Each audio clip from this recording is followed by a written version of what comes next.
Hey y'all, it's Erica here with some healing and spirituality talk on this cold Ohio day. Anyways, little reminder that right before you're about to cross into a new level or, have one of your manifestations pop into your reality, usually it's going to be some contradictory um, stuff coming up. And you'll notice that how you handle it is kind of the key to everything. And don't worry if you feel like you fucked something up because you're always going to get another chance. Remember, we're going in a spiral. But because it's a spiral, at some point when you make the conscious decision to get off of the hamster wheel of your patterns that you keep repeating and repeating and repeating, and you want to evolve and you look like, you're spiraling, but you're going up. But you do come back around. You're always going to circle back to something. And each time that you circle back, you have a new level of growth. That being said, it's necessary to circle back because you can't really, I don't want to use the word judge, but you can't really judge yourself on how far you have truly come in your healing process and your evolving process without that. Because something that used to trigger you very, very deeply can be neutralized. It can literally just not affect you anymore. That's how you know that your wound has been healed from it. And this can be with anything. I used to have a really hard time talking about certain things that I've been through. And even when I thought I had healed from it, maybe talking about it with somebody else starts making me emotional. That means you're not healed from it, and that's okay. Some things take a long time to heal and dive into, you know. No matter where you are on your journey, that's okay. It's you versus you. It's not up against like what somebody else is. I'm just saying, like, you know, you can really tell when that wound has been healed because you're not triggered by it. And when I was at the very beginning of my spiritual evolving journey, it's like I don't even really know if I'd call it a healing journey anymore because it really is about evolving.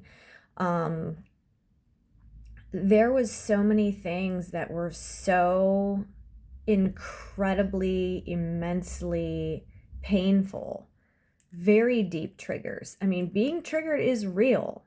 I understand that. People get triggered. I'm not here to minimalize how painful being triggered by something is. But that being said, self-awareness is really, really a big key to this. I was triggered very much by a certain person for certain situations, but it wasn't just that person who's triggering me. That trigger went back very deep, very far back. And most people's wounding does happen between the ages of 0 and 7. So if you're triggered, let's say, by a partner leaving you at the age of 30, and you're feeling severe abandonment, that's just that person mirroring what's already going on inside of you. And it does take a lot of self-awareness to be able to look at this pattern. And then you realize, oh, well, it's not necessarily what they're doing. I mean, it is what they're doing, but it goes back. It goes back way farther. And a lot of it is really about learning to regulate your own self. When I was in the very beginning stages of my healing and evolving, I was cracked open. I was vulnerable, very sensitive to a lot of things that triggered me.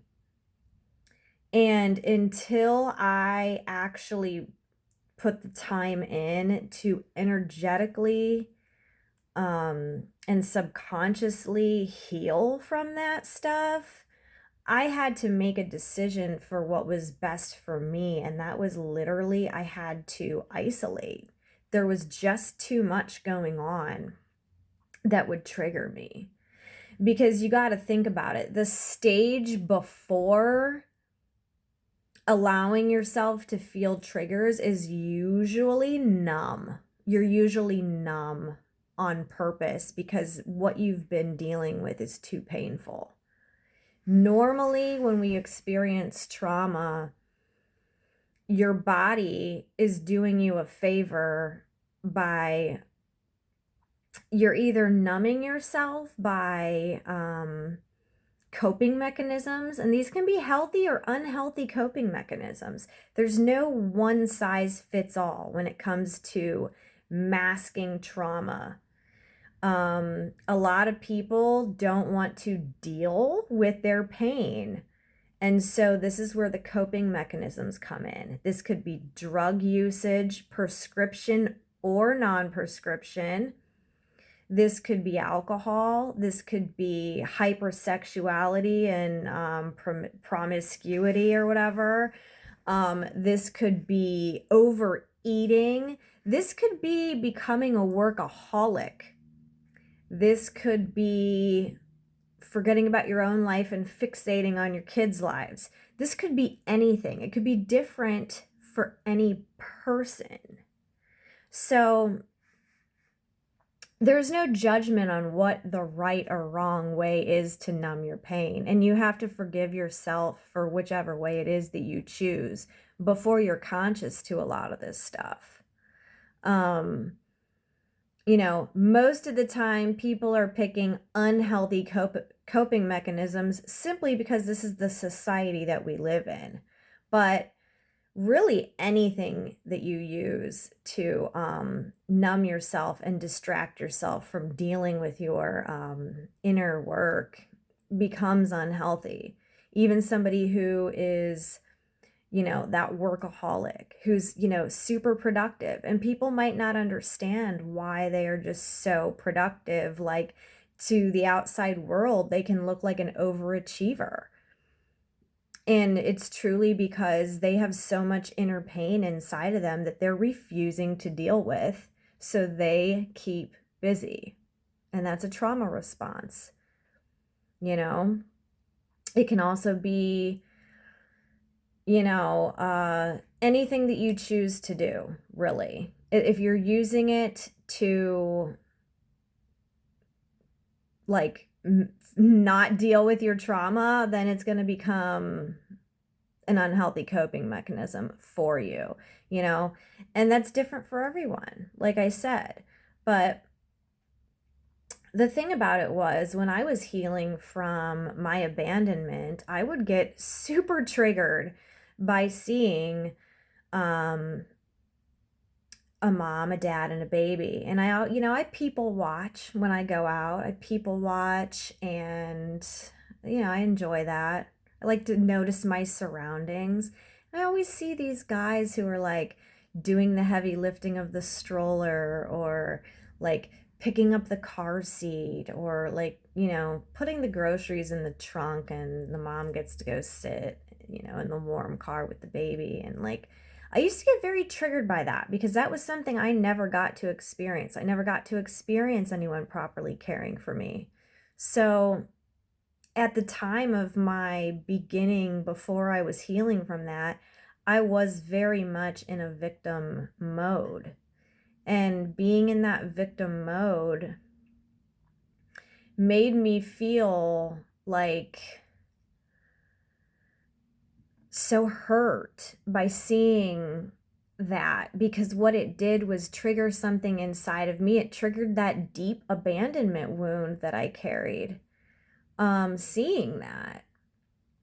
And so I had to do a lot of healing and a lot of crying around it. You know, a lot of the healing involved is crying about your pain and letting that physically release. Um, you know, during a lot of my healing, I was kind of taken away from doing things that I enjoy because I really was kind of forced by the universe to focus on, hey, let's get yourself on track here. So by no means do I minimalize the fact that being triggered by something can be very painful. However, everybody needs to take accountability for their own triggers. Um, you know, for me to blame a cute, happy family who's complete strangers for hurting me, that's just insane. Like, they're allowed to be a happy family. They're allowed to go out in public and be cute. You know, they're allowed to display their love for each other publicly. And I have no right to blame them, shame them, or anything like that. So here we're getting to a little story, okay?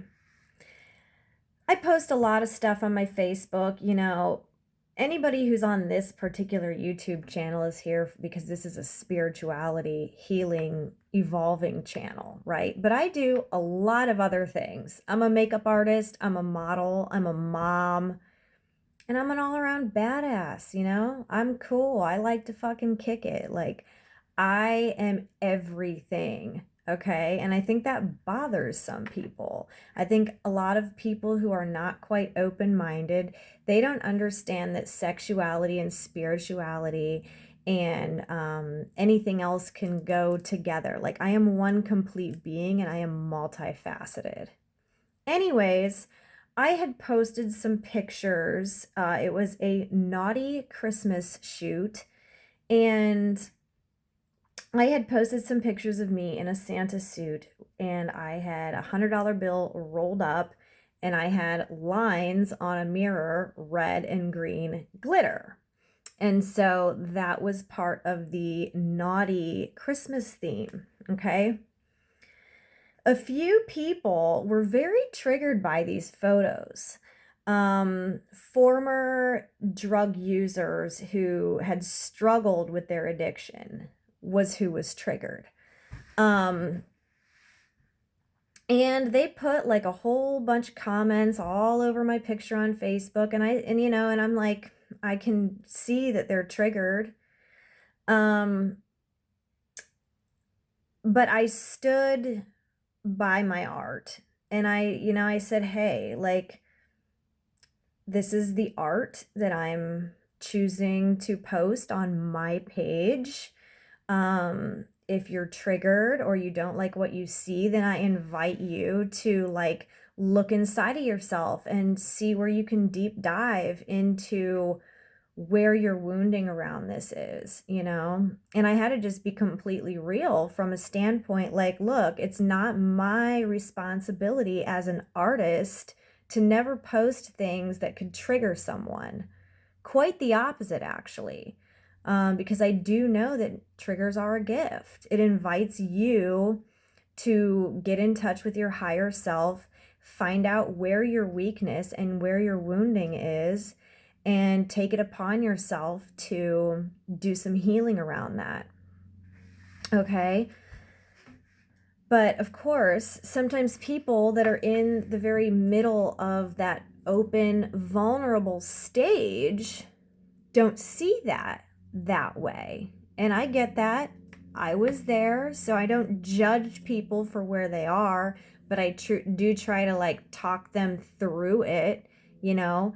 And I have to say, like, I'm a public figure on a public forum, and I am an artist who creates adult content. So if you're uncomfortable seeing possible nudity, implied drug or alcohol use, fake blood, weapons, kinks, fetishes, any of that, if you're uncomfortable with any of that kind of thing, then maybe my page isn't best for you. You know what I'm saying? Like, I'm not going to tone down my art because I want to coddle to somebody's wounding. That is not what an artist does, you know? And I got a little backlash for speaking my mind, but I mean, it was a good lesson for me,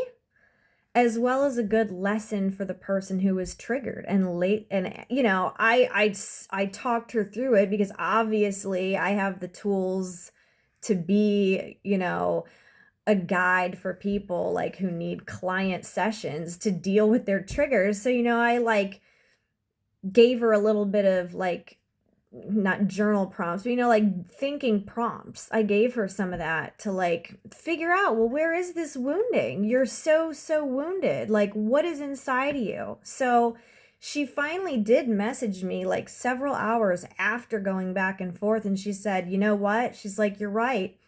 Thank you. Thank you for that trigger because it made me actually realize. She said she cried for 2 hours. She was triggered at the fact that she was actually really missing getting high. And she said seeing that picture reminded her of that. And she couldn't understand, she couldn't pinpoint what it was. But when she actually stopped accusing me and blaming me for my art and took responsibility of what was inside of her, she said she was able to get to a deeper level of her self-reflection. And I said, well, there you go. There you go. You know, like, you're welcome. So, but not only that, not only did this incident help her with that, it helped me as well because I post hella content, y'all. You know, I'm a recently new person who just started OnlyFans, and that's something I've never done. So not only am I creating more and more content and looking for subscribers for that, I'm also really flourishing in my modeling career, which I started years and years and years ago and took very long extended breaks for everything I've been through, you know, single motherhood and all of that. I have manifested a growing and flourishing modeling career, which I'm super happy about. And I'm really proud of a lot of the work and the art and the photography that I've been putting out. And I was feeling a little like slighted because, you know, I've been posting stuff on Facebook and it's like, why is nobody sharing this? Like, this is fucking awesome. My shit is fucking good, you know? And so, but me now, I know, knowing enough, I always, what is this? What is this saying about me? Where do I feel that I'm unseen still? This roots back to childhood, you guys. This roots back to like toddlerhood, you know? Being unseen, needs for attention being unmet. You know, these are two huge things. This is all wrapped up with the abandonment, you know? These are my things that I'm dealing with. And when I went to look at this person's page, I realized I don't even know this person. I think I've had her on my Facebook maybe less than a year, and I've never received one positive comment. I'm not sure if she's ever liked anything of mine. I've never seen her pop up in my notifications. And this brought me back to another program. Guess what that program was? You don't get attention unless it's negative attention. Yeah. And that stems from the being unseen. Now, this goes way back. I mean, you can pick this out in little children. If they're not getting the positive, loving attention that they crave and that they need, they're going to start acting out and get that attention from getting punished or getting yelled at, because to the kid, any attention is better than no attention at all. Now, I'm not sure if I really, really, really believe that, because I really don't like the negative attention, honestly. I mean, but it is better than nothing at all, honestly. I mean, no publicity is bad publicity. So, I mean, there's literally over 50 comments on this post, and that's free advertising, because I posted on there, like, a cheeky little quote, and then I said, oh, if you want to see more of this naughty set, go to my subscription page on OnlyFans. Little Sugar Kitten 777. Yep, that's my name on there. If any of you spiritual baddies want to go and indulge, go ahead. But you know what I'm saying? Of all these super tasteful, beautiful, creative, and unique pictures I've posted that just get scrolled on past, that I feel are good enough. Now, right, I don't do this for anyone else but myself. However, in manifesting a flourishing modeling career, of course I want recognition. Of course I want shares. Of course I want to be accepted and celebrated. Of course, that's what any creator wants that. If you're putting out a song, of course you want the world to love it and buy it and support you. No different from modeling. Yeah, I want my photos to be seen, liked, admired. Of course, yeah. I'm not triggered by it if it doesn't happen. I'm neutral, but of course I want my stuff to be blown up. Duh. So not only was she triggered by what she saw, I'm getting a lesson in looking deeper into what is really reflecting back to me right now. Am I really seeing a reflection of I'm only getting attention when it's negative attention? Because everything you see in your outer reality is a motherfucking mirror. And if you don't like what you see in your outer reality, well then, motherfucker, you need to get in there. And I do that. But sometimes you don't know what the fuck's going on until it's smacking in your face. And I'm sitting here like, oh, these photos are hot.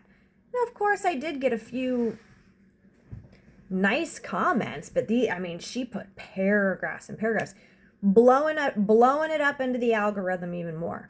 Like I said, if you don't like something, you're giving your attention to it. You're fueling that. I said, you're giving me all of your attention right now, and you're literally backhandedly putting something more out there in the public that you don't want the public to see. Like, you're doing this. You're doing that. And I even, I wrote some of that too. I'm like, you wonder if you say that you like all my stuff because it's unique, creative, a little sassy, whatever. You're telling me now that you don't like something, that that you thought that, but why would you never post that on any of my other stuff? Like, why does it take for you to be disproving of something for you to say something? You know what I mean? That's like when I took my dreadlocks out. All right? I change my fucking hair all the time. I really don't give a fuck, quite honestly. I do what I want to fucking do. I decided that for the winter, I was going to take my dreadlocks out, wear my Dutch bob, you know, play around with different colors or extensions for pictures if I want, and put my dreadlocks in again probably in the springtime. Now, I had dreads for almost a full year. I wore like 4 or 5 different sets over the course, you know, switching them out every couple months. And when I took them out, 3 or 4 people who I have never spoken to me ever before felt that they had a right to make a comment about, oh, why'd you take out your hair? That looked so good. Excuse me? Excuse me? Who the fuck are you? You've never complimented me for the months in a row I've been wearing my hair like this. Are you supporting my OnlyFans page? Are you cash apping me? Are you inviting me out to dinner because you think I have beautiful hair? I mean, then respectfully, fuck your opinion. That's what I gotta say about that. I mean, I was shocked. It's like, okay, I get it. Yeah, my dreadlocks look cool as fuck. They're awesome. They're also very heavy. They're also a lot of maintenance. And they get annoying, which is very worth it when I'm making a lot of appearances, when I'm going a lot of places and the weather's nice. That's fine. It's a win-win. That doesn't affect me. You know what I'm saying? Like, I love having them in. It's fun. I love that style. But I also like this style, and I also like doing different colors. I also like being able to brush my hair or curl my hair or whatever. And I don't think that I need to explain to anybody what I'm going to do with my fucking body. I mean, you know what I'm saying? So, like, I thought that was a little odd. But it's like, yeah, I mean, you've never told me that I look good or beautiful this entire time I've had my hair locked up, and now you're gonna say something? Fuck out of here. For real. You know? But that was like just kind of the tip of the iceberg that made me really think, like, I'm getting backhanded compliments kind of about this, you know, and then it kind of sealed the deal when this random Facebook person decided to like go, you know, hog wild all over my comments and started trolling all my other pictures too. And I was like, dude, is this ever gonna end? I mean, it's whatever, but like, I mean, I can handle it now. Honestly, a few years ago, maybe some of that shit might have made me cry. You know what I mean? Especially the body shaming, like, you know, I'm not here for that. So at this point, that was a test in my own personal strength and to see how far I truly have come on my healing and evolving journey. You know, because I could have just using that to absolutely destroy someone, you know, but it's like, I am here for the good of the world, and being cruel or negative back to somebody is never going to solve any issues, you know. It needs to end somewhere, and it's going to end with me. I'm a cycle breaker. If somebody wants to feed me negativity and cruelty, that shit's going to stop. It's going to halt. I'm going to transmute that into something positive. I'm going to throw it back to them with healing, love, and consciousness. So, you know, come at me with something negative and prepared to get schooled, yo. That's all I got to say about that. Anyway, you know, I appreciate the mirror. I appreciate being shown what it is going on in my subconscious. And now I know that my next deep meditation system, I'm going to get to the root of this. I'm going to get to my core belief, wherever it is. You know, it might not be right there. Maybe it's over here. You know, wherever it is in my body that I have it running that says I don't get attention unless it's negative attention, I'm going to motherfucking find that seed. I'm going to find that root. I'm going to remove it. I'm going to extract it from my being, never to return again. Through all generations, through all dimensions. Okay? This is what I do. All right?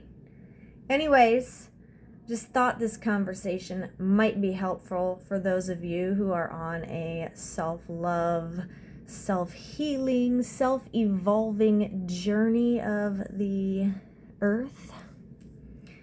If you like my content, you may support me in several ways, such as liking, sharing, commenting, or cash apping me at $Erica Kane 1111. I got a PayPal, twinflametaurus@gmail.com. Hey, if you're into hot content, you can subscribe to my OnlyFans, Little Sugar Kitten 777. You know, you don't have to support me at all. I'm just saying, if you like me, fine. Those are some nice ways to support. I also sell makeup, you know. You can maybe try some of that out instead of giving your money to celebrities who don't give a fuck about you. Because when it does come down to it, I am a very caring person. Yes, I stand firm in my own truth. That does not mean that I want to purposely hurt anyone. And normally if somebody comes to me and says, hey, Erica, something that you said really bothered me. And, you know, I'm going to take that into consideration and I will have a conversation with the person about it. You know what I'm saying? Like, I'm not heartless. You know, I have a very big heart and soul. So it's like I do care for people. It's just I can't, in good graces, water myself down. You know what I'm saying? Like, I'm not going to dim my light. I'm not going to water myself down for people because they might not be able to handle me. That's just not what I'm interested in doing. But, you know, if you're choking a little bit, I'll come to your rescue. You know, all you got to do is message me about it or like reach out to me about it. You know what I'm saying? Anyways, y'all, I got errands to run. I got to get out in this cold, cold weather. But I'll be back again for another video. I'm always good for that. You know, hopefully this was helpful. And much love to y'all. And you know what? Those of you who do like, share, support, buy makeup off of me, get readings from me, you know, I see you. I appreciate you. And you know what? When I am manifesting for the good of the world, the collective, the others, you know, I'm always including anyone who I feel is supportive of me, kind to me. You're always getting extra good manifesting juju and Reiki power to you, because I really feel like as a collective, when we support each other, it's really so powerful, you know? Girls supporting girls, guys supporting girls, you know, I'm not going to leave them out. I've met some really awesome guys lately, you know, friends and others. So it's all good. We're all here to learn. So let's just be a little kinder towards each other and, you know, spread the love. All right, y'all. If you have any topics that you want to hear me speak about, feel free to drop that in the comments, because I love prompts so that I can, you know, deliver that. All right, I'm out of here. Bye.